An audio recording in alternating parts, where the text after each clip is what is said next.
अब भी हम लोग जिस ताजमहल के अंदर जा रहे हैं ना, इसको छोटा ताजमहल बोलते हैं। छोटा मतलब बेबी ताजमहल। आओ बेबी। हाँ बेबी, लेकिन वो वाला बेबी नहीं, बेशरम। तो चलिए दोस्तों शुरू करते हैं ये व्लॉग शुरू से, जब हम पहुंचे थे आगरा। Good morning.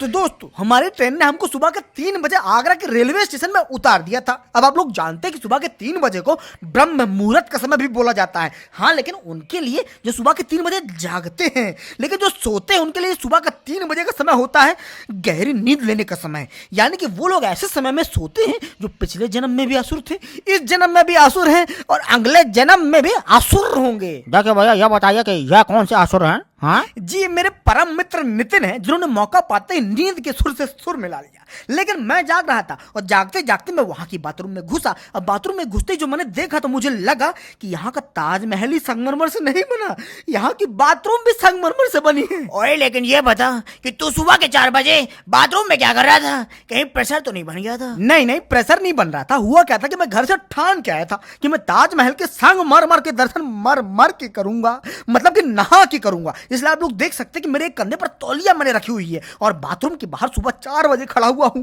और वो इसलिए क्योंकि एक अंकल जी थे बहादुर मेरी तरह, जो सुबह 4 बजे बाथरूम के अंदर नहा रहे थे ठंडे पानी से। आप लोग ये चड्डी देख रहे हैं ना, कोई छोड़कर चला गया था। हो सकता है वही अंकल जी छोड़कर चले गए हो जो अभी अभी नहा कर गए थे। खैर, इस चड्डी की किस्मत अच्छी थी क्योंकि मैं अपनी चड्डी घर से लेकर आया था। वैसे इस बाल्टी में मैंने भरा पानी, ऊपर की तरफ देखा, भगवान को याद किया और फटाफट मैंने नहा लिया। ओए, तो नहाने के बाद कैसा लगा? देखिए, नहाने के बाद मुझे ऐसा लगा जैसे धोने के बाद कपड़ों को लगता है, गीला गीला, ठंडक ठंडक, लेकिन मूड बहुत फ्रेश लग रहा था। इसलिए स्टेशन के बाहर निकलते ही हमने सेल्फी पॉइंट जहां पर लिखा था आगरा, वहां पर कुछ सेल्फियां खींची और फिर निकल गए पैदल पैदल आगरा घूमने के लिए। खोते थे पुत्र, लेकिन अभी भी अंधेरा क्यों लग रहा है? देखिए, आपको अंधेरा इसलिए लग रहा है क्योंकि अंधेरा है। सुबह के 5 बज रहे थे और सुबह के 5 बजे सूरज थोड़ी निकलता है। ऐसा थोड़ी कि सूरज के पास ऑटो है और अगर वो जल्दी नहीं उठा तो उसको सवारियां नहीं मिलेगी। लेकिन तू कहाँ पर बैठा हुआ है? यहाँ पर दीवारों पर घास को लगे हुए है। हम लोग बैठे हुए हैं उस होटल के रेस्टोरेंट में जहां पर हम लोगों ने 4 लोगों के लिए एक कमरा लिया था। तो हमने सोचा कि ताजमहल देखने के पहले पेट को भोजन के दर्शन करा देते हैं। लेकिन हमने ये नहीं सोचा था कि यहीं पर बैठे बैठे हमको इतनी बुरी खबर मिलेगी कि हम लोग के पाँव के नीचे से जमीन हट जाएगी। ऐसी भी क्या बुरी खबर थी? जरा हमें भी बताओ, और ये भी बताओ कि अचार के साथ क्या खाया? बताता हूँ ना। हम लोगों ने अचार के साथ खाए थे पराठे, साथ में दही भी था। ये तो रही पहली खबर। दूसरी खबर जो बहुत बड़ी है और बहुत बुरी भी है वो ये कि हम लोग आगरा आए थे शुक्रवार के दिन और शुक्रवार के दिन आगरा का ताजमहल बंद रहता है।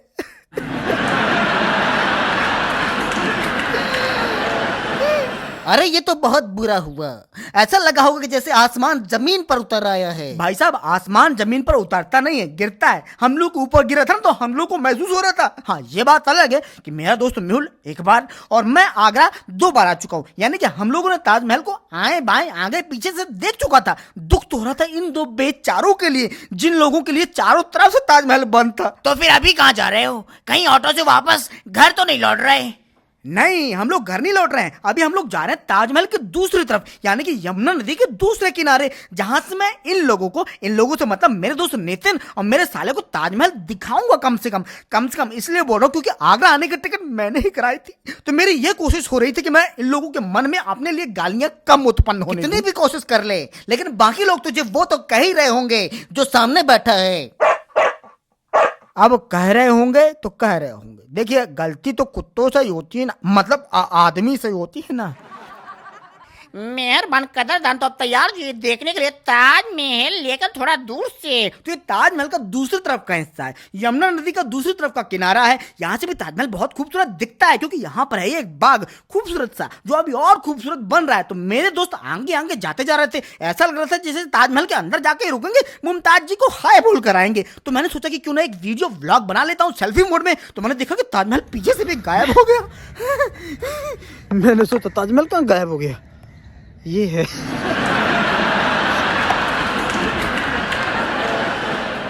अरे भैया देखिए, ताजमहल तो बहुत ज्यादा ही खूबसूरत लग रहा है।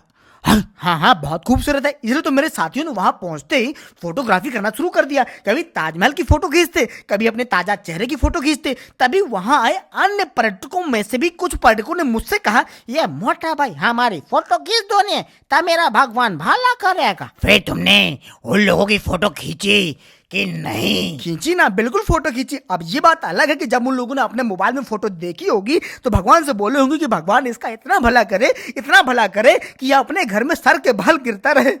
अचानक से उन लोगों ने मुझे थैंक यू बोला तो मैंने भी बोल दिया थैंक यू वेलकम बोलना चाहिए था।